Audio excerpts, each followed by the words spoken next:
Coucou YouTube, on se retrouve pour un bilan lecture. Alors normalement, si vous avez suivi, j'étais censée faire les sorties poche, puisqu'on est là au moment où je tourne, on est l'avant-dernier dimanche du mois. Sauf que j'ai pas eu le temps de préparer, que je voulais pas repousser mon bilan lecture. Et du coup, bon, étant donné que le 1er février c'est un dimanche, si ça va, ça passe de faire les sorties grand format un 1er février. Donc, vous aurez les sorties poche la semaine prochaine et les sorties grand format la semaine d'après. Voilà, donc le lundi 2, sachant que je pense que les premières sorties, ça va certainement être le 4, en général c'est un mercredi. Donc ça sera just in time. Voilà. Donc en attendant, du coup, je vous ai préparé un bilan lecture. Alors, c'est pas un bilan lecture de la folie, on va pas se mentir, pour les premières lectures de l'année. Alors, c'est pas non plus la cata. Il y a des bonnes lectures, mais c'est pas foufou. Et il y a même une grosse déception, on va dire. Enfin, je sais pas si on peut dire une déception parce que j'en attendais pas énormément, mais je suis même un petit peu agacée par cette lecture. Voilà, qui va être la première à arriver. Et du coup, je vais attaquer direct. Voilà, parce que j'ai rien de plus à vous dire. Et donc, cette lecture qui m'a un peu agacée, c'est Encabané de Gabriel Filtoshiba. Sachant que c'est le premier tome d'une trilogie et que je sais que le tome 2, Sauvagine, a été apprécié par énormément de gens. Coucou Lolo, merci, toi aussi, bonne année, on s'était pas revus depuis? Bonne année, bonne santé surtout, tout ça, gros bisous. Ouais, je sais que Sauvagine a fait pas mal l'unanimité, c'est pour ça qu'il fallait commencer. Ouais, mais alors attends, parce que bon, moi, si j'ai pas aimé, c'est pas du tout par rapport à... c'est pas du tout par rapport au fait qu'il se passe pas grand chose ou truc comme ça. Non, c'est plutôt le discours dedans qui m'a pas plu du tout, et du coup je ne sais, alors je vais le lire, Sauvagine, je vais le lire parce que voilà, je suis quand même curieuse, mais honnêtement j'ai bien peur que Sauvagine ne me plaise pas beaucoup plus. Voilà. Donc là dans Encabané, on va suivre Anouk, donc qui est la narratrice de l'histoire, qui a décidé de s'installer dans la Cambrousse, on va pas se mentir. Donc elle vient de Montréal à la base, voilà, elle est plutôt aisée dans la vie, mais elle décide, voilà, de partir vivre vraiment en pleine nature, dans la toundra là, voilà, sachant que ouais, l'hiver est rude. Et en fait, elle va nous expliquer, en fait, c'est ça, le livre, c'est qu'elle nous explique pourquoi, en gros, pourquoi elle a choisi d'abandonner la ville pour vivre dans la nature. Et je ne suis littéralement pas d'accord avec tout ce qu'elle dit. Ça m'a même énervée, en fait. C'est tellement un discours de blanche privilégiée. Vraiment, complètement, c'est complètement ça, et ça me saoule. Parce qu'elle dit qu'elle est féministe, mais moi je vois aucun féminisme dans son choix de vie. Tout simplement, alors en plus, putain, il y a des trucs qui m'ont énervé dans ses discours, ça m'a saoulée. Et c'est là que je comprends pourquoi j'ai pas aimé non plus, j'avais abandonné sa dystopie là, comment ça s'appelle déjà, Exa, je crois que c'était ça. Où pareil, on suit des meufs dans la nature, tout ça. Ça me saoule en fait, ça me saoule de prétendre que c'est féministe de vouloir retourner en arrière et vivre dans la nature. Ce n'est pas féministe. Et d'ailleurs, elle le dit elle-même. Parce qu'elle dit à un moment, elle cite littéralement ce truc-là. Et en fait, elle donne tous les les inconvénients en fait de vivre en ville et tout ça, de vivre dans la civilisation entre guillemets. Hein. Et donc oui, elle parle de la surconsommation, ce genre de choses. Alors ok, d'accord. Mais elle cite aussi les avortements. Comment dire, les avortements cliniques. Pardon. C'est pas bien d'avorter, de pouvoir avorter en fait. C'est quoi le... Et en fait, j'ai l'impression que cette meuf, elle est pas féministe, elle est ultra réac en fait. Elle est ultra réac. Tout ce qu'elle dit, c'est réac, c'est-à-dire que le progrès c'est pas bien, il faut qu'on retourne à la nature, tout ça. Sauf que en fait, c'est d'autant moins féministe que les femmes dans la nature. Enfin, la nature n'est pas faite pour les femmes actuellement dans les conditions dans lesquelles on vit. Retourner dans la nature, ce serait une catastrophe pour les femmes. On perdrait, on retournerait, oui, à ce truc de chasseur-cueilleur, on perdrait tous nos avantages. Non, en fait. Non, je suis désolée, ce n'est pas féministe de dire ça. Ce n'est pas féministe. C'est pas parce qu'on peut être anticapitaliste. Ouais, non, mais vraiment, on peut être anticapitaliste. Évidemment qu'on peut être. Que moi, je suis anticapitaliste, mais le problème, c'est que être anticapitaliste, ça veut pas dire ne pas vouloir du progrès. Moi, je veux l'intelligence artificielle, je veux les nouvelles technologies, j'ai besoin de tout ça, on a besoin de tout ça, parce que pour évoluer, parce que c'est comme ça qu'on vit mieux. Mais par contre, il faut que ce soit fait de façon, pas de façon à ce que les gens se mettent plus de thunes dans les poches. C'est juste ça, en fait.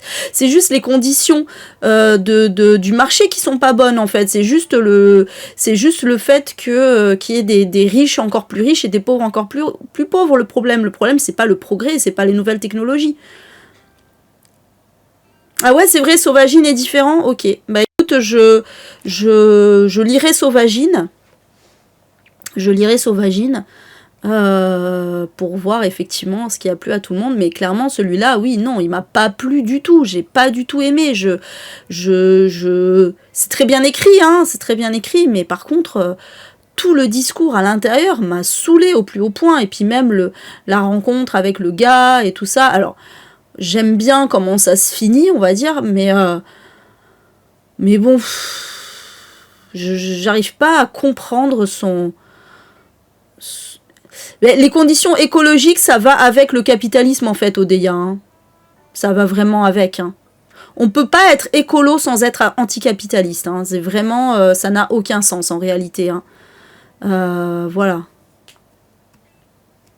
Mais arrête-toi, Sauvagine, tu n'aimeras pas le dernier. Ok, d'accord, ça marche. Bon, bah écoute. Donc oui, vraiment, moi je refuse ce genre de discours qui consiste à dire la nature, c'est bien, on doit revenir à la nature. Non, on ne doit pas revenir à la nature, on n'a pas fait tous ces progrès, on n'a pas évolué, on s'est pas amélioré techniquement pour retourner à la nature, je suis désolée. C'est à un moment, c'est bon quoi. Mais oui, Odeya, je vois ce que tu veux dire, j'imagine, par rapport à l'IA et tout ça, bien sûr. Mais je suis persuadée qu'on peut faire de l'IA sans pourrir, sans avoir besoin de litres d'eau, etc. C'est des choses qu'il faut revoir. C'est des modes de consommation qu'il faut revoir, ça c'est sûr, on est d'accord. Mais surtout pas revenir en arrière. Mais surtout pas, non, jamais de la vie. On a besoin de ce progrès, au contraire, c'est comme ça qu'on évolue, c'est comme ça que la médecine, que la science, etc. évolue. C'est voilà quoi. Et désolé, mais à un moment, la nature, c'est bien la nature, mais la nature, elle nous survivra toujours. Nous, par contre, on a besoin de survivre. La nature, elle nous survivra toujours, quoi qu'on fasse. De toute façon, la nature, elle sera là, la terre, elle sera là. C'est juste qu'à un moment, il faut nous préserver aussi, quoi.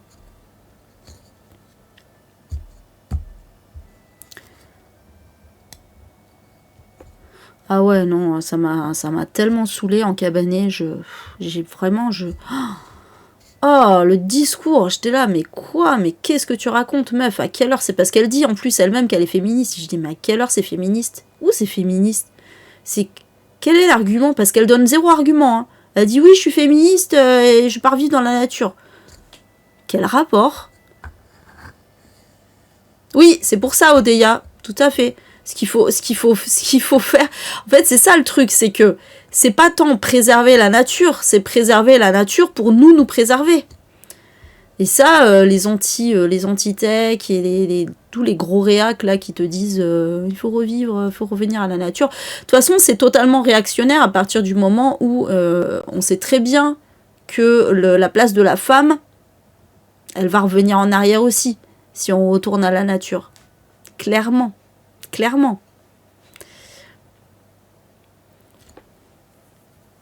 Ouais, mais ça reste que la Terre, elle survit quand même. La Terre, elle sera toujours là dans des millions d'années, quoi. C'est ça le truc. Mais après, oui, je suis d'accord que... Mais ça passe aussi par une lutte contre le capitalisme. Je suis désolée, mais si la Terre, si les espèces disparaissent, si la nature est détruite, s'il y a de la déforestation, tout ça, c'est pas parce que on a oublié de faire du tri sélectif. C'est pas parce que oh là là, on a trop de déchets et tout ça. Non. C'est parce que il y a un putain de capitalisme, c'est parce qu'il y a des entreprises qui font n'importe quoi, c'est parce qu'il y a des riches qui font n'importe quoi. C'est tout, quoi. À un moment donné, c'est bon, voilà. Moi, je ne supporte pas cet écologisme de bas étage qui consiste à dire « Ah, il faut qu'on fasse les bons gestes, gna gna gna ».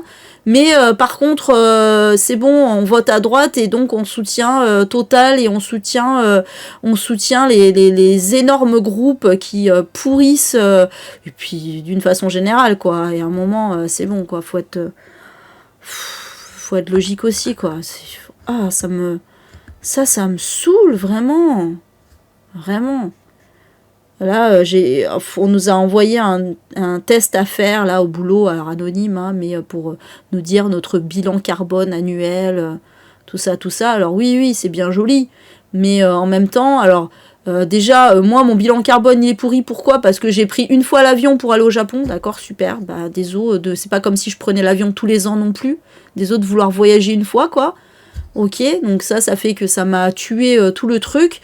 Ensuite, oui, alors je prends les transports, donc ça c'est bien. N'empêche que je prends quand même la voiture pour aller prendre mon train. Bah pourquoi? Parce que ils ont supprimé la plupart des gares, la plupart des arrêts.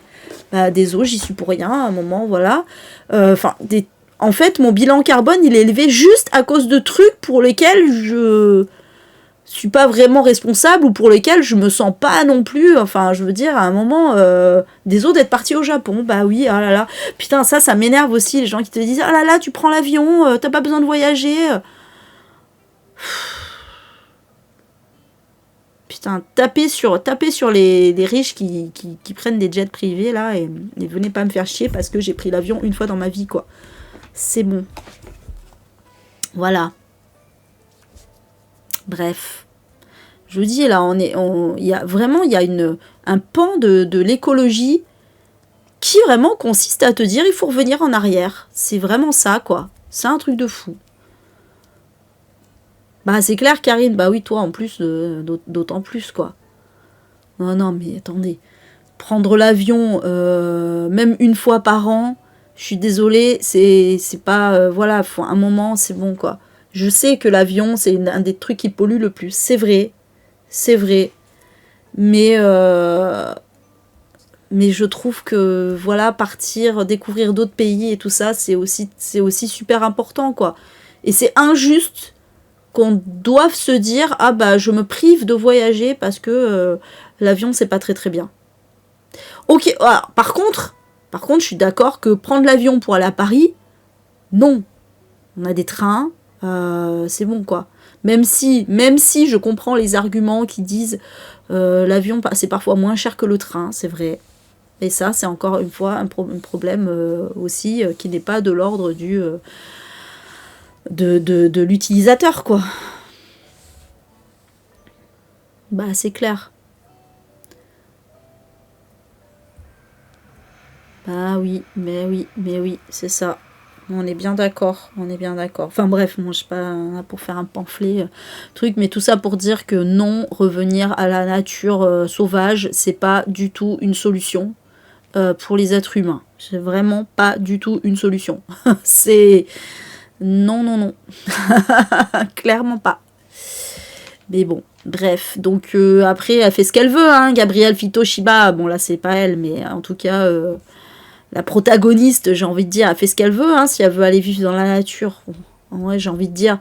C'est pour ça que je trouve que c'est un discours de blanche privilégiée, parce qu'en réalité, une femme qui va vivre dans la nature toute seule, je suis pas sûre qu'elle s'en sorte longtemps, quoi.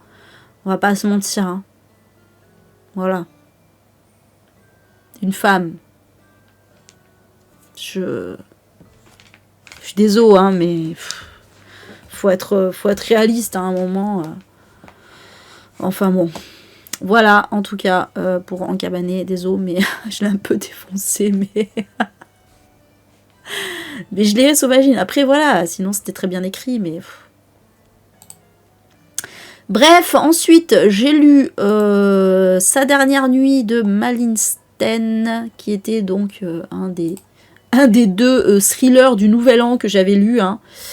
Les deux étaient suédois d'ailleurs. Bon, c'est pas la même histoire en l'occurrence, puisque là on est dans une histoire de disparition. Donc c'est... on va suivre en fait un ensemble d'amis.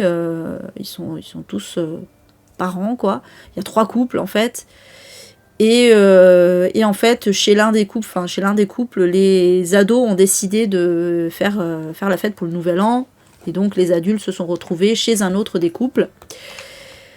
Sauf que y a une des ados, donc la fille du couple chez qui les adultes étaient, hein, qui va rentrer chez elle plus tôt que prévu, et on va pas la revoir le lendemain, et on va plus la revoir tout simplement. Et donc évidemment, les parents comme les enfants, tout le monde va s'inquiéter à savoir qu'est-ce qui s'est passé, pourquoi elle a disparu, et voilà, bon, c'est vraiment un synopsis ultra classique, hein, mais évidemment, il va y avoir des histoires de secrets de famille, de relations entre les protagonistes, entre les divers protagonistes, etc. Donc ultra classique, ce qui fait que, bon, ça s'est lu, voilà, ça, on va dire ça fait le job de ce genre de thriller, mais ça casse pas 3 pattes à un canard. C'était pas la lecture de l'année, sans mauvais jeu de mots. Voilà. En plus, je trouve que c'est très longué. Je trouvais que franchement c'était très longué. Ça prend du temps. L'enquête, enfin en fait, il n'y a pas vraiment... Enfin si, il y a une enquête, mais on ne suit pas du tout, là, pour le coup, on est vraiment pas dans une enquête policière, c'est-à-dire qu'on ne suit pas la police, on suit vraiment juste les protagonistes autour de ça, et donc on ne suit rien de l'enquête, en fait. On suit juste un peu les états d'âme, entre guillemets, de la maman, de la meilleure amie, des parents de la meilleure amie, voilà, globalement, parce qu'on comprend ce qui se joue, ce qui s'est joué entre eux. Ok, mais voilà, j'ai pas trouvé en plus que les révélations étaient fifou. Bon, franchement, c'est vu et revu. Vraiment vu et revu. Voilà. Donc sans plus pour moi. Pour celui-ci, j'ai pas grand chose à dire parce que voilà. Ensuite, j'ai lu le point 0, là je vais avoir un peu plus de choses à dire. Le point 0 de Seiichi Matsumoto, qui est un auteur que j'aime beaucoup, un auteur de polar. Alors il est décédé maintenant, hein, c'est vraiment un auteur du siècle dernier. Et d'ailleurs, le livre, il a été écrit, il est sorti en 1959. Ça se passe d'ailleurs en 58, je crois. Je crois que c'est ça. En hiver, décembre 58, je crois. Vraiment fin de l'année 58. Et donc on est à Tokyo et en fait on va suivre. Donc on est vraiment on est dans le Tokyo de l'après-guerre, hein, qui qui a été, donc Japon qui a été traumatisé, hein, rappelons-le, par les bombes atomiques, la défaite à la guerre, etc., qui est occupé par les Américains, et on va beaucoup parler de ça dans cette histoire. On va suivre une jeune femme qui va avoir un mariage arrangé avec un homme de 10 ans, son aîné. Alors j'ai bien aimé parce que on considère que c'est quand même un peu problématique, enfin voilà, que c'est pas normal de se marier avec 10 ans d'écart. J'ai bien aimé parce que c'est vrai que c'est rare qu'on se dise enfin si, maintenant les féministes le disent, mais les mecs qui sont beaucoup plus âgés que leur compagne, surtout quand elle est très jeune, bon voilà. Mais là c'est 26 et 36 ans, donc nous, aujourd'hui on dit 26 et 36 ans, bon il n'y a rien à signaler quoi. Mais non là, ouais quand même, voilà. Mais ce qui est intéressant c'est qu'elle dit... donc la narratrice, qui est cette jeune femme qui s'appelle Teiko, dit que en fait ça la dérange pas, qu'il ait déjà eu de l'expérience, voilà, qu'il ait déjà eu des compagnes avant elle, parce que elle-même elle a eu des compagnons avant lui, quoi, voilà, donc voilà, c'est bien. En fait, j'ai trouvé ça bien. On est quand même dans les années 50. Et en fait, d'une façon générale, j'ai trouvé que le livre était assez féministe, mais bon, je vais y revenir. Et donc voilà, elle se marie. Alors ça reste un mariage arrangé, mais malgré tout, ils s'entendent bien, ça matche bien, voilà. Donc ils décident de se marier tous les deux. Donc c'est Kenichi, le mari. Sauf que peu de temps après le mariage, alors qu'ils viennent à peine de s'installer, ils n'ont même pas encore rangé les cartons et tout ça, Kenichi doit partir en voyage d'affaires et malheureusement il va disparaître. Plus de nouvelles, au moment où il devait revenir, il revient pas, personne de la famille n'a de nouvelles, ni ses collègues de boulot, voilà, et donc Teiko, parce que, alors rappelle que au Japon, il y a toujours ce truc des évaporés, donc il y avait déjà ça à l'époque, des gens qui disparaissent parce qu'ils décident de disparaître, et comme ils sont adultes, ils sont majeurs et vaccinés, la police a aucune raison de se mettre à leur recherche. Et donc là, c'est un peu ce qui va se passer. Il va pas y avoir d'enquête de police, parce que le mec a parfaitement le droit de disparaître. Mais Teiko, évidemment, elle se dit que bon, c'est quand même pas normal, ils viennent à peine de se marier, pourquoi est-ce qu'il déciderait d'un coup de changer de vie du jour au lendemain? Et donc elle va mener sa petite enquête, voilà. Donc sur le papier, ça a l'air très bien. Seiicho Matsumoto, c'est un auteur qui fait du polar japonais comme j'adore, c'est-à-dire, vous savez, truc avec les enquêtes où il y a tous les détails ont de l'importance, etc. Tout est calculé, j'aime beaucoup ça. Et bon, le problème c'est que là, on va pas du tout être dans ce délire-là. Pas du tout, ça n'a rien à voir avec Tokyo Express ou les nouvelles de La Voix, tout ça. Non. Là, on est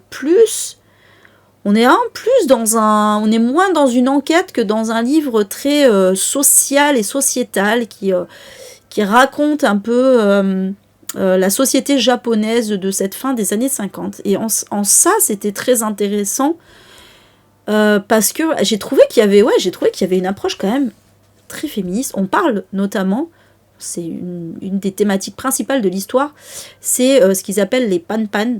C'est des femmes qui se prostituaient pour les Américains. Donc voilà, donc le Japon est occupé par les États-Unis et on a beaucoup de femmes japonaises qui choisissaient de vendre leur corps aux soldats américains en fait. Parce que c'était un peu la facilité, je mets des gros guillemets évidemment, puisque les hommes étaient très en demande de ça, les Américains. Et donc, on parle de ça, mais ce qui est bien, c'est qu'il n'y a pas de jugement envers ces femmes, de la part de l'auteur, ni de la part des personnages d'ailleurs, qui expliquent que, oui, il y a des femmes, déjà, il y en avait qui avaient besoin de manger, donc voilà. Et puis, même, c'était un peu... ce truc de la défaite qui a fait que ça poussait un peu ces femmes à se soumettre comme ça aux grands États-Unis, au vainqueur, quoi. Donc il y a vraiment eu comme ça, un phénomène qui s'est créé. Et voilà, je trouvais cette thématique très intéressante. Et puis, ouais, il y a pas mal... En fait, c'est vrai, ce livre parle beaucoup des femmes, en fait. J'étais assez étonnée.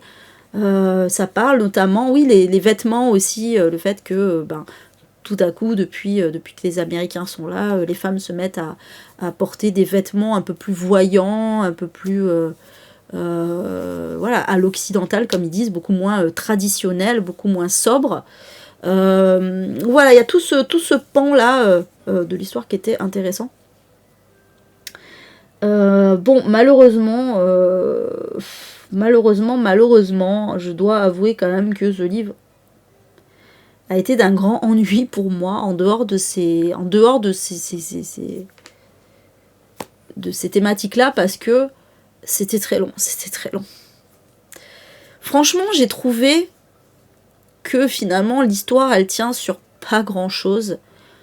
Et que, oui, il fait beaucoup durer. En plus, moi, ça me bute parce que la 4e de couve parle de quelque chose qui n'arrive pas avant la moitié du roman. Et je suis là, putain, mais c'est ouf quand même, parce que pour donner envie de lire le livre, limite, on va te sortir... alors, moi, je l'ai pas dit, hein, je vous l'ai pas dit quand j'en ai parlé. Mais oui, c'est clair que c'est pas du tout ce que j'en attendais. Pour le coup, moi, je m'attendais à un polar, à une enquête, un truc, voilà. Mais vraiment pas, en fait. Et oui, en fait, voilà, j'ai l'impression qu'ils ont mis des trucs... sur la 4e de couve, ils ont mis des trucs de polar, on va dire, des trucs qui te disent que ça va être un polar, qu'il va y avoir une enquête. Sauf que ce sont des choses qui arrivent vraiment à la moitié du roman, tout simplement parce que avant, c'est très long. Il n'y a pas vraiment... Enfin, il n'y a pas vraiment d'enquête, si, mais c'est-à-dire qu'elle va aller voir tout le monde, elle va discuter avec les gens, et puis on va parler de diverses choses, etc. En attendant, il ne se passe rien au niveau de l'enquête. Ça n'avance pas, on n'apprend rien sur Kenichi, on apprend... Voilà, vraiment très très peu de choses, c'est vraiment au compte-gouttes les informations, c'est un truc de ouf. Et à la moitié du roman, effectivement, il se passe un truc qui accélère un petit peu, mais il faut vraiment attendre les 2/3 du roman pour que enfin l'histoire se lance vraiment. C'est un truc de fou. Alors, il fait 300 pages, hein, même pas. Donc il est pas très long. Mais malgré tout, ça m'a paru très très long.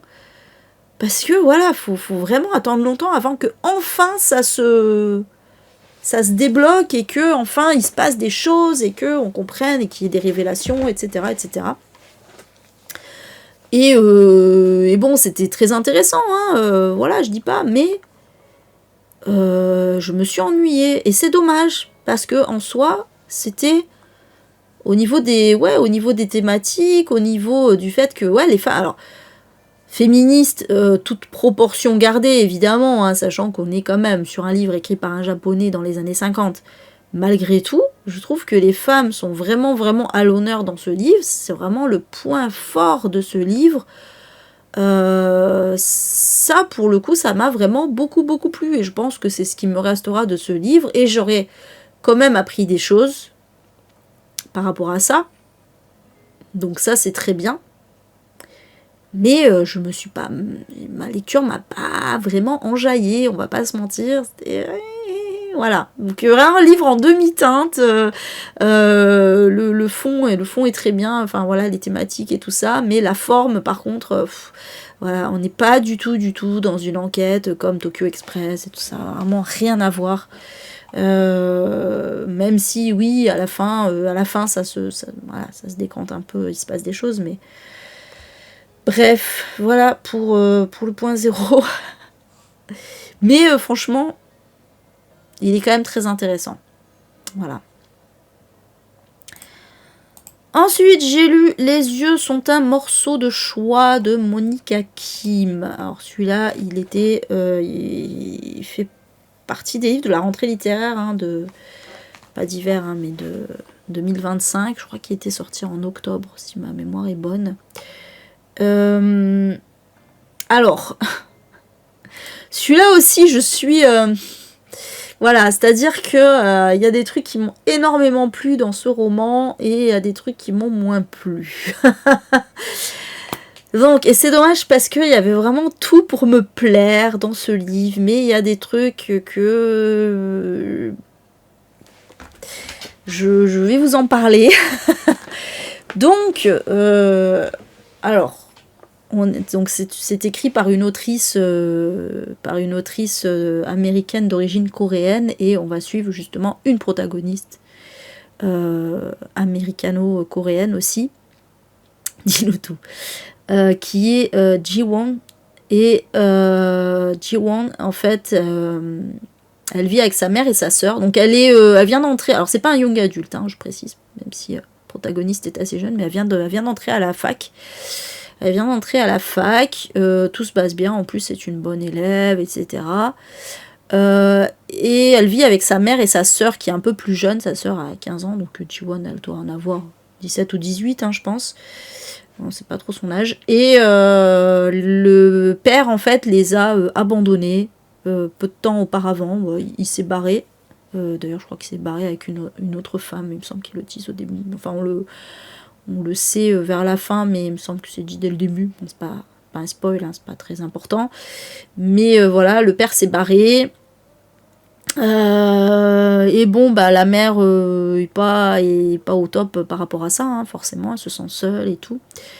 Et un jour, la mère, justement, va rencontrer un homme avec qui elle va se mettre en couple. Et c'est un homme blanc qui s'appelle George. Et le problème, c'est que George est un connard. Voilà, il faut le dire. George est un putain de fétichiste des Asiatiques. Et un mec clairement qui commence à se comporter de façon très très paternaliste. Et bon, évidemment, les deux sœurs vont de suite le détester, mais la mère est en pamoison parce que elle considère que les hommes blancs sont supérieurs aux hommes coréens. Et oui, bah oui, même quand on est racisé, on peut être raciste, hein, ça s'appelle racisme intériorisé, hein, voilà. Et donc du coup, elle est trop contente voilà, qu'un homme blanc ait jeté son dévolu sur elle. Et donc elle vit sa... Ouais, très intéressant. Elle vit sa meilleure vie, voilà, sauf que, évidemment, voilà, ça voit de suite que le gars est un réel connard, quoi. Et bon, Ji-won, en plus, elle a fort à faire de son côté parce que, voilà, elle est à la fac, alors elle se fait deux amis, qui sont Geoffrey, qui est un garçon blanc, qui est un petit peu, qui se la raconte un petit peu, mais alors qui est tout à fait alors ça aussi c'était intéressant. Geoffrey, c'est le performative male. Je sais pas si vous avez déjà vu ça. Performative male, c'est des hommes en fait qui font style, ils sont alliés des femmes et tout ça, ils sont féministes, ils lisent des trucs féministes. Enfin voilà, c'est vraiment bon, mais sauf que en fait ils font ça plus pour pécho que par réelle conviction, quoi. Et là le gars c'est un peu ça, il est vraiment en mode t'inquiète pas, je sais ce que vous endurez vous les femmes parce que j'ai lu tel livre féministe, etc. Enfin voilà quoi. Ah ouais, c'est vrai, t'en connais un, ouais, bah il y en a, hein. Il y en a, voilà, ce qu'on appelle aussi des prophèmes. Et bon, mais bon, n'empêche que Ji-won, comme elle se sent un peu seule, voilà, elle est contente d'avoir quelqu'un qui est sympa, voilà, ça se passe bien, voilà, ils sont potes et tout, super. Et elle se fait une autre amie qui est Alexis, qui est une jeune femme noire, je crois qu'elle est noire, oui. Voilà, qui est une jolie fille très sympathique et tout, avec qui elle va bien accrocher. Le problème, c'est que Alexis et Geoffrey peuvent pas se blairer, parce que forcément, Alexis, direct, elle a vu que Geoffrey, c'était un peu un gros con. Et mais bon, Ji-won, voilà, au début, elle est un peu naïve et tout ça. Bon, elle a envie de se faire des amis, donc voilà. Et en fait, bon, je vous dis pas la suite, évidemment. Donc il y a ces deux trucs. Ces deux arcs narratifs, on va dire, hein, qui sont reliés par le personnage de Ji-won, qui est donc la narratrice. Et le truc, c'est que, si ce livre s'appelle comme ça, et qu'il y a cette couverture-là, et qu'il y a écrit meilleur roman d'horreur 2024, ce que vous allez me dire, en quoi c'est de l'horreur tout ce que tu nous racontes, et c'est que, oui, il va se passer des trucs horrifiques, mais je ne peux même pas vous dire le début d'un commencement de quelque chose, parce que je trouve que ça spoil, en fait. Voilà, et d'ailleurs ils le disent pas non plus sur la 4e de couve, et c'est très bien. Juste que en fait si voilà, ce qu'ils disent, ce que je peux dire aussi, c'est que Ji-won, elle a un peu des visions justement autour des yeux, etc. Bon, il y a tout un truc qui tourne autour des yeux, des visions un peu horrifiques, des cauchemars et tout ça qu'elle fait, et voilà, mais j'en dis pas plus. Bon, en fait, moi j'ai vraiment adoré toute la partie sociologique de l'histoire, c'est-à-dire toutes les thématiques sur le racisme. Alors du coup, il y a le racisme, le fétichisme, via le personnage de Georges. Il y a le racisme bienveillant via le personnage de Geoffrey, qui je suis un allié, tout ça. Et puis bon, après voilà, il y a évidemment le racisme de façon générale, mais c'est vrai qu'on a ces deux aspects-là qui sont pas souvent abordés, je trouve, dans la fiction, et que j'ai trouvé extrêmement intéressant dans les deux cas de figure. C'était vraiment pas mal. Et puis toute l'histoire, oui, voilà, en fait, les relations entre les personnages, toute l'histoire sociale, toute l'histoire sociétale de ce roman, j'ai trouvé que c'était excellent, j'ai adoré. Mais ce que j'ai pas aimé, c'est toute la partie horrifique. Alors vous allez me dire, c'est pas logique, toi t'adores les trucs horrifiques d'habitude, mais je sais pas, c'était trop spécial en fait. Alors, je comprends, parce que bon, c'est très métaphorique, normalement j'adore les trucs un peu métaphoriques et tout ça. Et donc du coup, je ne peux pas ne pas aimer ce livre, parce que je comprends la volonté de l'autrice et tout ça. C'est juste que c'était trop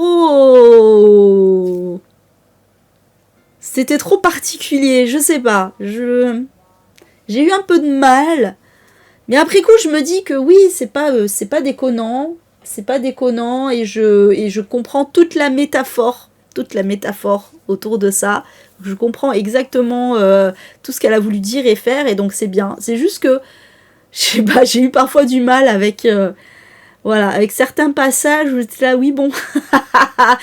Mais en même temps, je trouve que l'horreur, c'est parfois fait pour être dérangeant aussi. Je pense à The Substance, où la fin aussi est très très dérangeante. Et t'es là, oui, bon, c'est quand même, ça va au bout du truc, mais en même temps, c'est voulu. Et ouais, voilà. Mais en fait, je trouve que c'est bien quand même.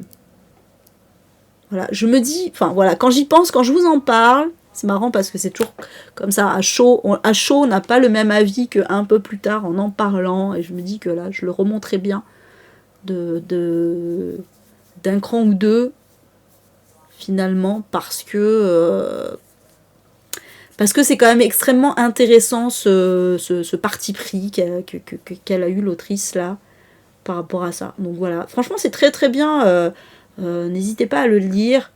Et puis non, franchement, l'histoire est très... En vrai, c'était très bien. Quand j'y pense, voilà, je me dis... voilà, le simple fait de vous en parler, je me dis, putain, non, mais en fait, c'est vrai que c'est très métaphorique, et c'est vrai que c'est pas déconnant, finalement, cette idée qu'elle a eue. Et je peux pas vous dire pourquoi c'est métaphorique, parce que sinon, ça spoilerait, mais oui, c'est logique. Bref, c'était très bien. Franchement, c'est très très bien. Je pense que Elsa, tu pourrais aimer. Pour le coup, mais vous aussi, les filles. Mais voilà. Voilà, non, mais j'aime bien, voilà, il y a vraiment des thématiques qu'on voit pas forcément aborder. C'était, ouais. Ah ouais, les dentaliseuses, bah voilà. Bah let's go, si tu veux. Et c'est marrant parce que il y a vraiment quand même une dichotomie entre toute la partie où voilà, elle va à la fac, elle a ces histoires avec ses amis et tout ça, qui ont un côté très young adulte, et toute la partie horrifique du truc. Il y a vraiment un contraste, c'est très bizarre, c'est pour ça qu'il est très particulier ce livre en fait, c'est que t'as vraiment l'impression de lire un young adulte et puis tout à coup, il va y avoir des trucs horribles dedans et t'es là, ah oui bon non, je lis pas un young adulte en fait, Ouais, qu'est-ce qui m'a dérangé à chaud à chaud, c'est que, franchement, quand je lisais le livre et qu'il y avait les scènes un peu trashouilles, je me disais, même au début, après, au fur et à mesure du temps, je comprenais un peu la volonté de l'autrice, mais c'est sur le moment, j'étais là, mais pourquoi elle fait ça? C'est vraiment le truc, mais c'est trop bizarre. Je comprenais pas. Au début, je comprenais pas du tout. Pourquoi faire ça? Moi, je trouvais que ça s'inscrivait pas du tout dans l'histoire, que ça n'avait aucun sens et tout. Et maintenant, après coup, je me rends compte effectivement que tout fait sens en fait. Mais voilà, il m'a fallu un peu le temps de réflexion du truc, quoi. Voilà, c'est tout. C'est comme ça. C'est pour ça que c'est bien d'en parler aussi, parce que quand on en parle, ça permet un peu de dérouler le truc et de comprendre petit à petit les enjeux narratifs, tout ça, quoi. Donc oui, en fait, tout fait sens. Mais c'est vrai que sur le moment, quand tu dis, mais pourquoi? Qu'est-ce que c'est? Quel est le fuck? Voilà, je pense que je vous ai bien intrigué là-dessus, à mon avis. Alors, je vous rassure, c'est pas non plus ultra trash, mais bon, ouais. Si vous êtes sensible des yeux, voilà, je vous spoile pas, c'est dans le titre, c'est sur la couverture. Hein. Si vous êtes sensible des yeux, préparez-vous psychologiquement. Mais sinon, ça va. Voilà. C'est vraiment tout tourne autour des yeux, quoi. C'est un truc de fou. Mais ça fait sens. Bref. Voilà. C'est marrant parce que lire après, les yeux sont un morceau de choix. Sur Babelio, il me propose Model Home et Visqueuse. Et il me propose Vers ma fin, qui est un livre aussi qui est sorti à peu près au même moment, que j'aimerais bien lire aussi, ouais. Un truc un peu horrifique, là. Mais bon, j'ai déjà, hein, j'en ai de l'horrifique, là, à lire, du coup, là, avec les deux que j'ai achetés. Bref. Il y a quelqu'un en commentaire qui cite Carne de Julia Richard aussi, tiens. C'est vrai que... Bon, voilà, en tout cas, pour celui-ci. Alors, attention, on change complètement de style. Grand écart, let's go, attention. Même si on reste un peu dans le young adulte. On change de style avec l'effet boule de neige de Clara Hérault. Rien à voir. On passe à un truc un peu plus gentillet. Voilà. Qui est, je ne savais pas, en fait. Je suis partie dans ce livre parce que j'avais... ouais, grand écart facial, c'est ça. Parce que j'avais adoré Nos plus belles années de Clara Hérault, donc de la même autrice, et je me suis dit, tiens, je sais pas, je suis partie là-dedans, vraiment en mode, parce qu'il était en audio, et en mode curiosité, là, voilà, je savais même pas de quoi ça parlait, et en fait, c'est une romance de Noël, je m'attendais pas du tout à ça, parce que Nos plus belles années, rappelle, hein, Nos plus belles années, c'est un young adulte aussi, mais c'est pas du tout une romance. C'est un livre sur le viol et sur l'emprise. C'est pas spécialement Cuicui les petits oiseaux. Voilà, je précise. Même si c'est la même autrice, voilà. Et là, par contre, c'est Cuicui les petits oiseaux. Mais c'était très bien quand même. J'ai vraiment beaucoup aimé. Je pense que ça fera peut-être partie. Alors oui, la liste n'est pas très longue, mais ça fera partie de mes romances de Noël préférées, je pense. Après avoir lu la romance catastrophique, là, le truc, le meilleur rôle de ma vie, là, qui était nul à chier, au moins j'aurais au moins lu, même si du coup c'était après Noël, je m'attendais pas à ça, j'aurais au moins lu une romance de Noël qui était bien. Non, c'est pas une histoire, ça non, tu confonds avec, c'était quoi déjà, je l'avais lu, histoire de boucle temporelle, c'était Christina, je sais pas quoi là. Un Noël sans fin. Tu confonds avec ça. Non, pas du tout. Là, il y a zéro fantastique. En vrai, c'est fou parce que le synopsis est très classique. Mais j'ai beaucoup aimé. Parce que j'aime beaucoup la façon... En fait, j'aime la façon dont Clara Héro raconte ses histoires. C'était vraiment très très bien fait. Ouais, du coup là il n'y a pas de boucle temporelle. C'est vrai que j'aime bien les boucles temporelles. Après je l'avais lu, Noël sans fin, je n'avais pas trouvé ça si ouf que ça. Mais bon. Donc là en fait on va suivre Iris. Iris qui a 19 ans, ouais, on est avec des jeunes adultes là, pour le coup, ça se dit young adultes, ils sont à la fac, hein, tous. Qui est en fait, Iris, elle est depuis très longtemps, elle est amoureuse de son meilleur ami, qui s'appelle Charles, voilà, depuis qu'ils sont enfants. Et un jour, en fait, Charles est parti en stage aux États-Unis pendant des mois. Et donc, voilà, elle l'a perdu de vue. Et il se trouve que l'histoire commence au moment où Charles va revenir. Et donc, forcément, Iris, elle est toute folle. Elle se dit, ça y est, il revient enfin. Et il se trouve que juste avant qu'il soit parti, Charles l'avait embrassée. Voilà, pour la première fois. Et donc, du coup, elle avait hâte qu'ils reviennent pour potentiellement reprendre là où ils s'en sont arrêtés, quoi. Voilà, où ils s'en étaient arrêtés. Et le truc, c'est que elle va déchanter très vite parce que quand Charles revient, il s'est mis en couple avec... C'est un peu comme dans Friends, là. Quand il y a Rachel qui va accueillir Ross à l'aéroport, après, voilà, il est parti pendant très longtemps et enfin, elle veut lui annoncer son amour, sauf qu'il revient avec une nana. C'est le même truc. C'est le même truc, voilà, il revient avec une meuf. Et en plus, cette meuf qui s'appelle Jude, Iris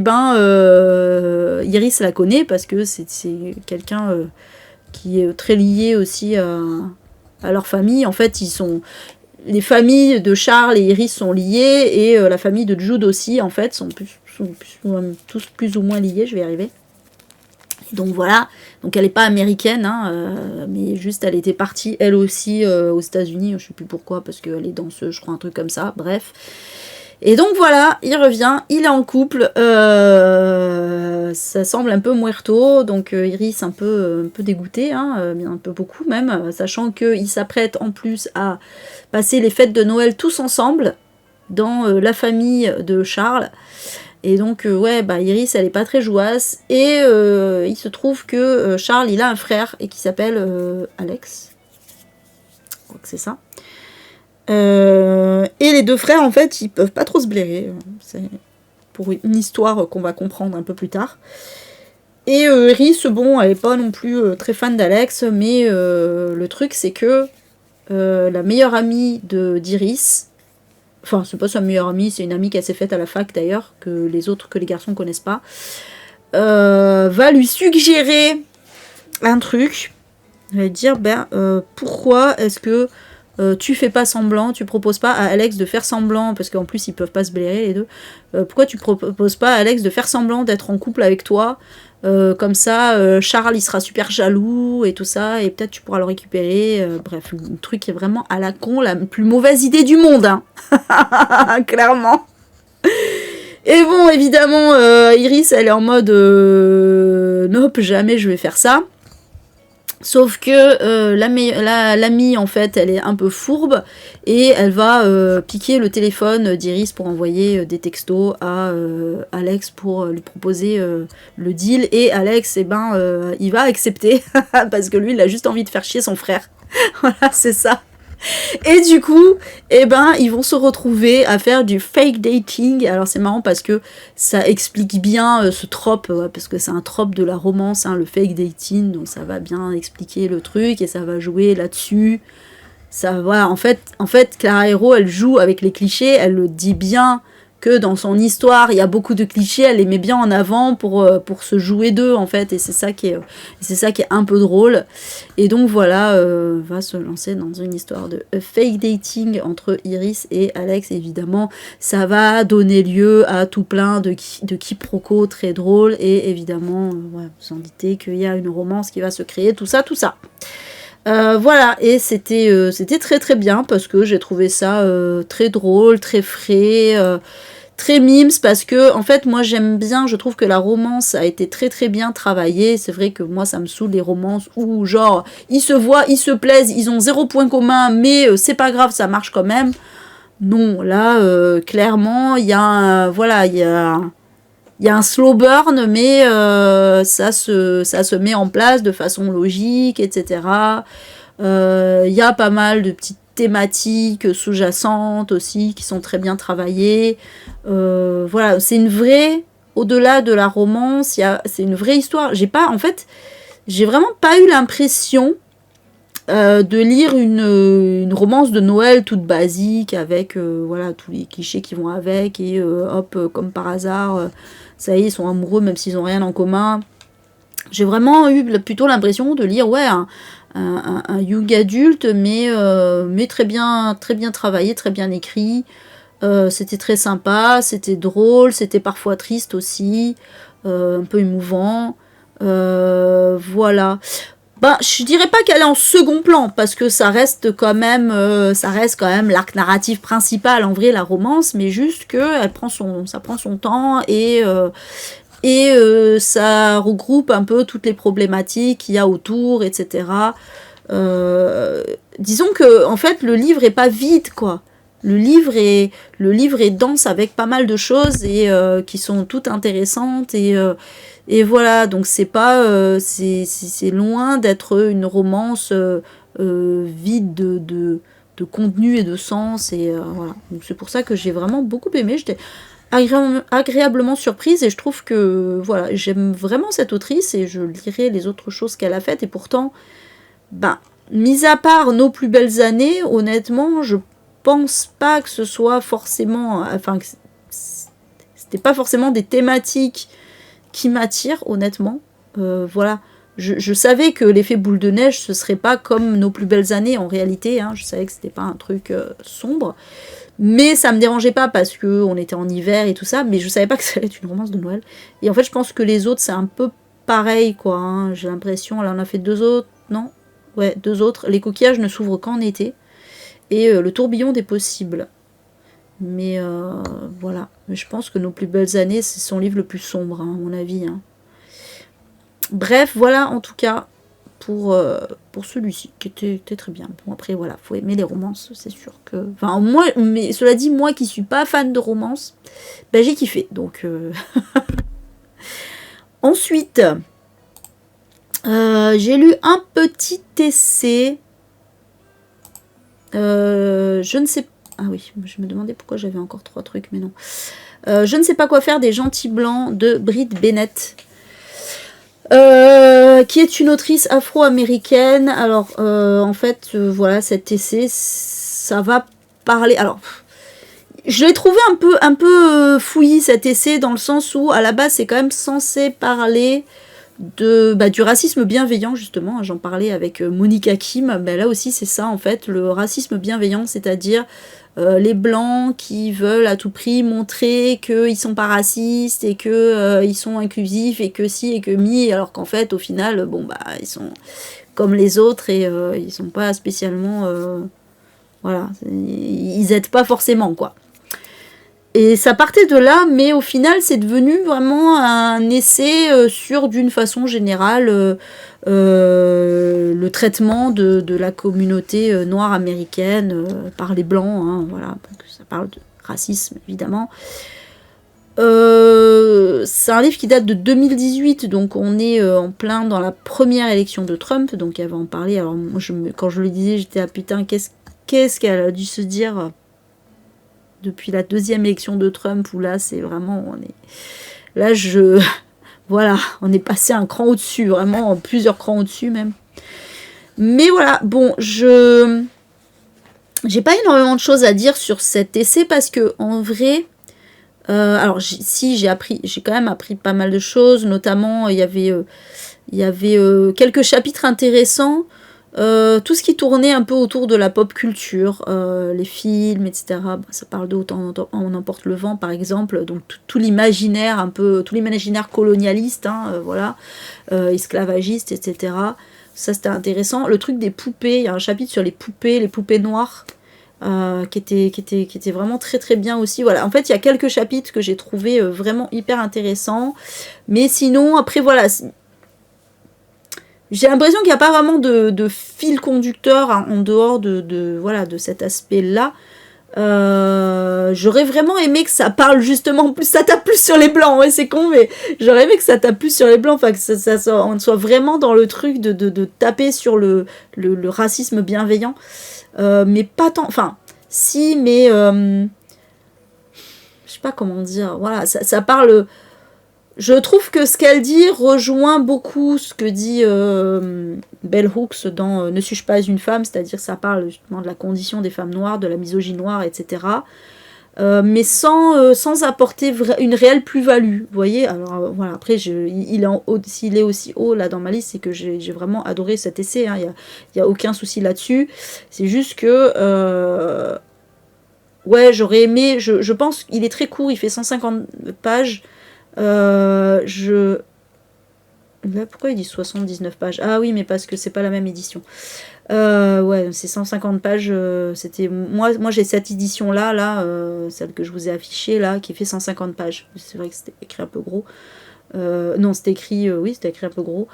Et là, l'édition grand format. Là aussi c'est grand format. Ouais, il y a 2 éditions. Pourquoi là ils mettent 79 pages sur Babelio? C'est une édition autrement aussi. Bon, je sais pas. Pas chercher à comprendre. Bref.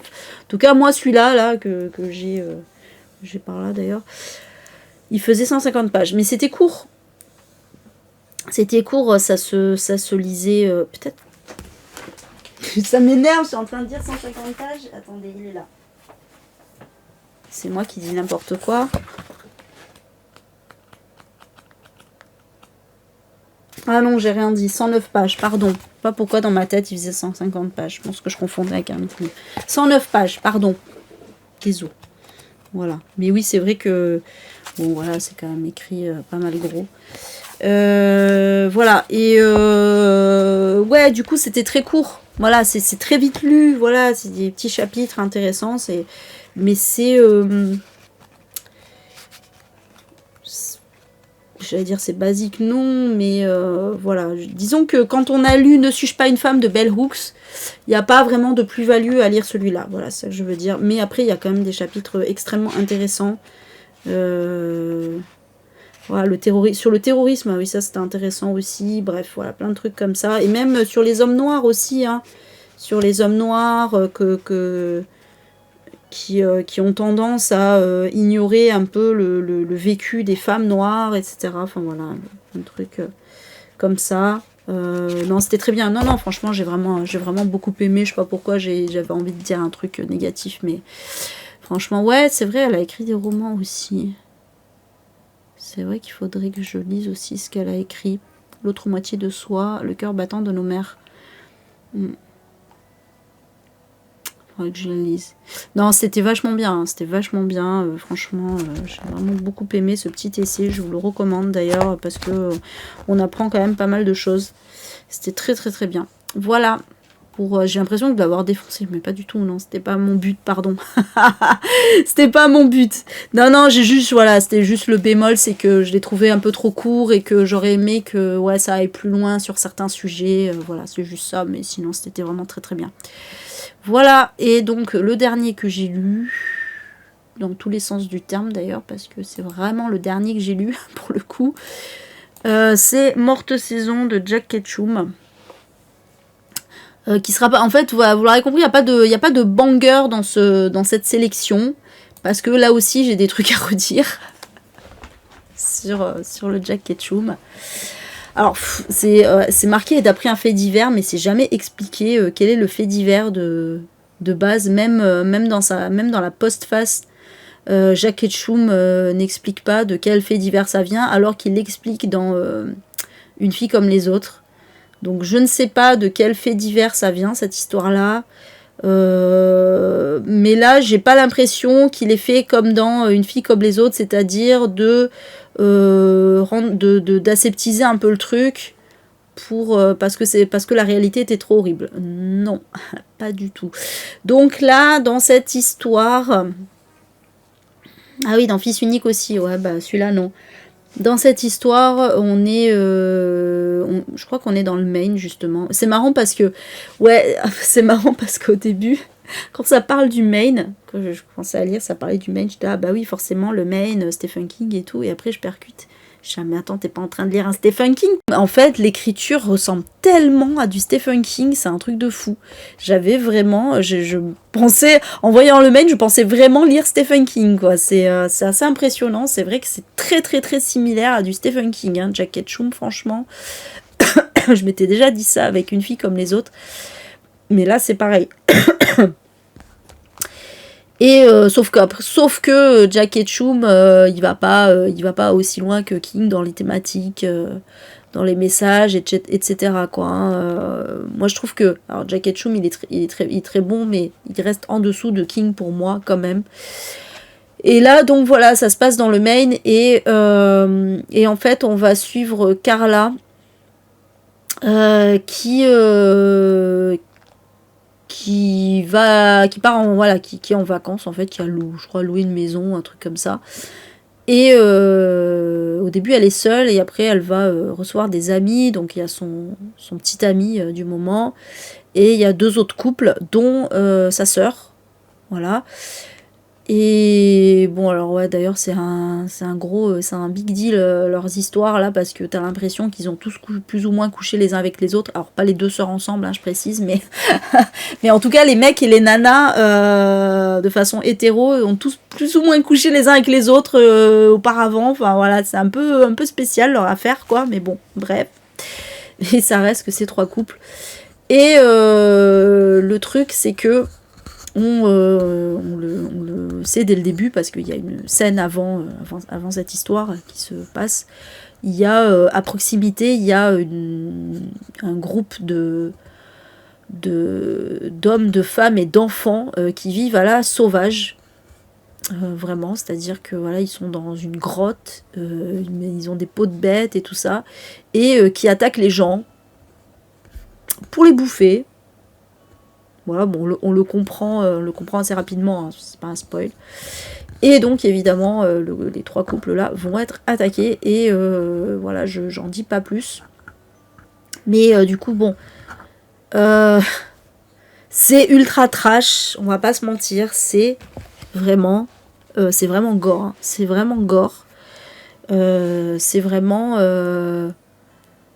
ben oui, il y a des tortures, et même entre eux d'ailleurs, hein, sur la bande de barbares là, il y a des tortures, il y a des viols, il y a du cannibalisme, il y a, enfin, voilà, c'est la joyeuseté. Alors, j'ai beaucoup aimé parce que l'écriture de Jack Ketchum, la façon dont c'est raconté, c'est vraiment ultra prenant, c'est très très bien fait, c'est très très bien construit et ça tient vraiment en haleine et surtout il a mis des rebondissements qui sont extrêmement intéressants et notamment j'ai vraiment beaucoup aimé la fin qui est pas spécialement joyeuse mais qui est bien... Enfin, j'ai trouvé que la fin était très bien trouvée. Voilà, j'ai vraiment beaucoup aimé la fin. Après, alors ouais, c'est marrant parce que voilà, encore une fois, pourtant là, je l'ai fini hier, donc je suis encore à chaud. Mais c'est vrai que vous avoir parlé des autres livres avant, je me dis ouais, peut-être je l'aurais pas mis aussi haut, je sais pas. Mais le truc c'est que par rapport à Une fille comme les autres, j'ai trouvé que là, c'était un peu du trash pour du trash, quoi. C'est ça le problème. Et en plus, ce qui est ouf quand même, c'est que là, c'est vraiment très trash, c'est vraiment très graphique. Malgré tout, alors que c'était pas aussi explicite dans Une fille comme les autres. Et malgré tout, j'ai trouvé Une fille comme les autres beaucoup plus choquant.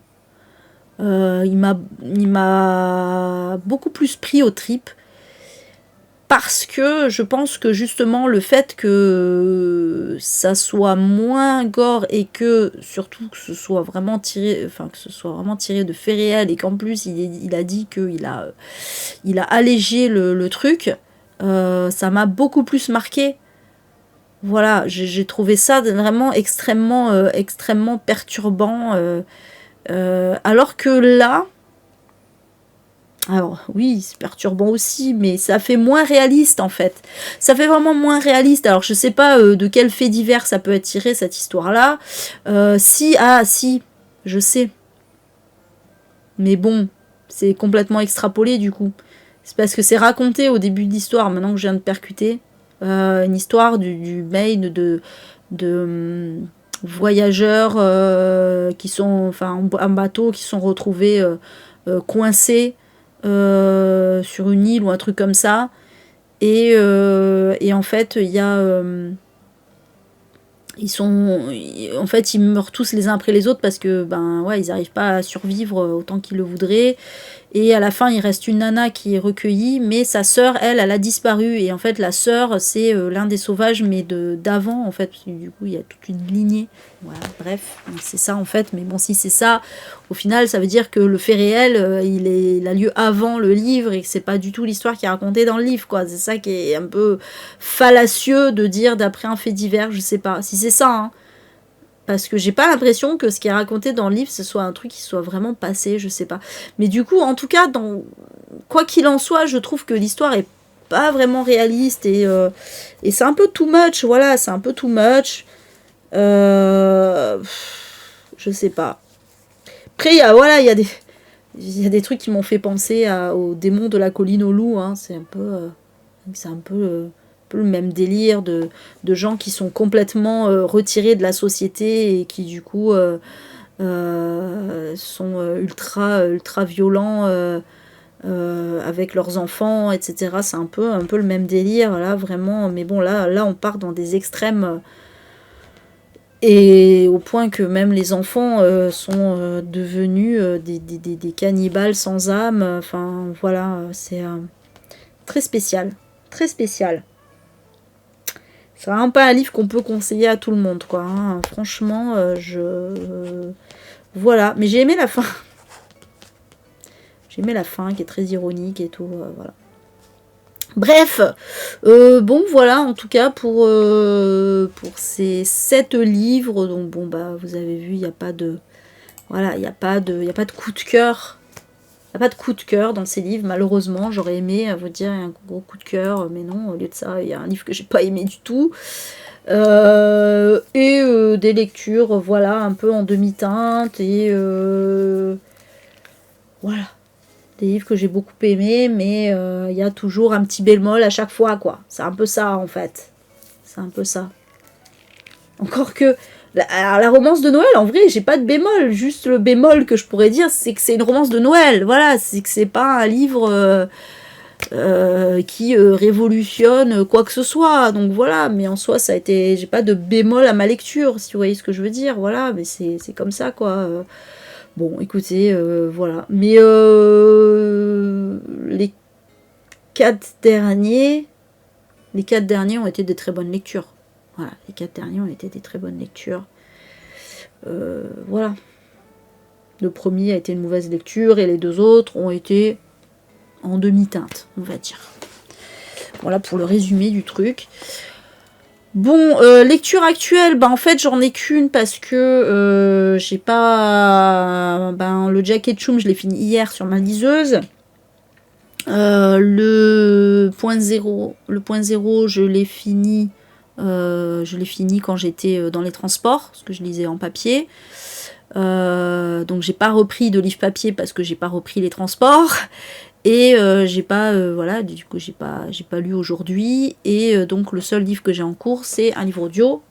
Du coup, parce que le dernier livre audio que j'ai lu avant ça, c'était le coréen. Voilà, c'était le Monica Kim. Je l'ai écouté en audio. Et là, alors j'ai replongé. Désolé. Je suis irrécupérable. Voilà, je pense que si je vous dis que j'ai replongé, peut-être que vous voyez à quoi je fais allusion quand je dis ça. Mais voilà. Voilà, il y en a une qui suit. Bien ouais. Oui, j'ai repris alors que... Oui, j'avais prévenu. J'avais prévenu que j'allais continuer. C'est vrai, c'est vrai, c'est vrai. Voilà, alors que le tome 13 faisait partie de mes gros flops de l'année, là je suis en train d'écouter le tome 14 qui part très bien. Voilà, comme quoi, voilà, des fois il y a des tomes qui sont bien, c'est pas possible. je suis irrécupérable. Ah oui. Ah ouais, non mais vraiment je suis catastrophique, je sais. Non mais là le tome 14 il a l'air bien. Et en plus pour une fois c'est pas Anna qui découvre le corps. Eh, il y a de l'évolution. Non, le début, ça change un peu de, voilà, change un peu d'habitude. Ouais, incroyable, hein, t'as vu? Ah oui, avec Agatha Raisin. Et ouais. Elle est toujours pas soupçonnée de meurtre. Non, d'ailleurs, c'est trop drôle à un moment parce que, à un moment, elle parle avec son chéri qui est flic là, et il lui dit, attends, je sais plus ce que c'est. Ah oui, parce que je crois qu'elle a touché à la... je sais plus exactement si c'est ça, mais je crois qu'elle a touché à l'arme du crime ou un truc comme ça. Et elle lui dit, ouais, du coup, il va y avoir mes empreintes et tout, machin. Et il lui dit, non, mais vous inquiétez pas. Oui, parce qu'il se vous voit. Et il lui dit, non, mais vous inquiétez pas. Maintenant que je sais que vous y avez touché, j'élimine vos empreintes digitales. Moi, j'étais là, mec, tu lui fais confiance à ce point? C'est un truc de fou. Ah oui, c'est quoi comme pâtisserie? C'est roulé à la cannelle.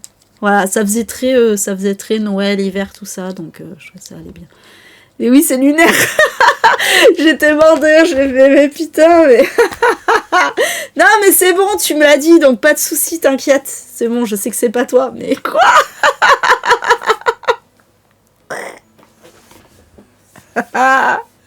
Franchement, j'imagine trop le truc où on va la surprendre littéralement en train de buter un mec. Elle va dire non, mais en fait, j'étais là fortuitement et tout. C'est juste un hasard. On va lui dire ah non, mais t'inquiète, je sais que c'est pas toi, ça peut pas être toi. T'es quand même Anna Swanson, quoi. Franchement, moi, j'aimerais tellement parce que en plus, c'est tellement possible, c'est tellement logique que ce soit elle qui les bute à chaque fois. Et la raison, ce serait qu'en fait, elle aime pas quand il y a des nouveaux arrivants qui en ville, là, et donc elle les bute à chaque fois. C'est pas ce que vous croyez, ça. Voilà, j'avais besoin d'ustensiles à ça. C'est trop ça. Ah putain, je vous jure, non mais vraiment c'est comique. Et mais vraiment les flics qui font trop mal leur boulot dans ce truc, c'est n'importe quoi. C'est vraiment, mais l'enquête vraiment c'est bâclé quoi, arrêtez. C'est pas parce que vous connaissez les gens qu'il faut leur faire confiance à 100% en fait. Hein. À un moment, bon... Il la vous voit, les usages sont sombres, c'est trop ça. C'est ça le pire, ah putain. Non mais vraiment, c'est vrai que cette saga elle est tellement puritaine. Mais j'adore tellement vous en parler. Non mais regardez, franchement, on rigolerait moins si je la lisais pas. C'est pour vous que je la lis. C'est trop bien de vous en parler après, de vous dire toutes les dingueries qu'il y a eu dedans. C'est trop drôle, admettez que c'est drôle. C'est vraiment du hate read, j'adore lire ce truc parce que c'est tellement what the fuck par moment que ça me fait kiffer. Bref, voilà, c'est ça Rose, exactement, tu sais, j'avais pas vu ton com, mais oui, je les lis pour le plaisir de les bâcher après, mais totalement. C'est... Eh bien écoute, ça va pas tarder parce que les Game of Thrones, j'ai toujours pas lu le tome 15 et du coup j'ai lu 14 tomes et donc là c'est le tome 14, donc oui, ça va être à égalité. Quand j'aurai fini le tome 14 et du coup bah forcément après je lirai le tome 15, j'aurais dépassé les Game of Thrones, putain, c'est un scandale. C'est la première fois, moi qui lis jamais les tomes 2. Moi qui lis jamais les tomes 2, c'est vraiment... putain, ce serait vraiment une première, là. Putain, c'est incroyable, quoi. Parce que après il y a la saga de Camilla Lackberg, là. Donc, il y a 11 tomes. Ce qui est quand même beaucoup, aussi. Donc, voilà. Moi, c'est soit je lis des trucs très longs, avec beaucoup de tomes. jusqu'au bout, soit je dépasse pas le tome 1. Tout ou rien, c'est ça. Exactement. Et puis alors là, en plus, c'est pas la plus quali pour le coup, mais bon. C'est pas grave, c'est fun, c'est fun. Bon bref, je vais dire au revoir à YouTube, maintenant que j'ai bien rebâché une fois de plus cette saga. YouTube, on se retrouve pour les sorties poche, du coup, voilà, dans une semaine. J'espère que ce petit bilan lecture vous aura plu. Et je vous dis donc à bientôt. Passez une bonne semaine. Bisous, bisous. Miaou.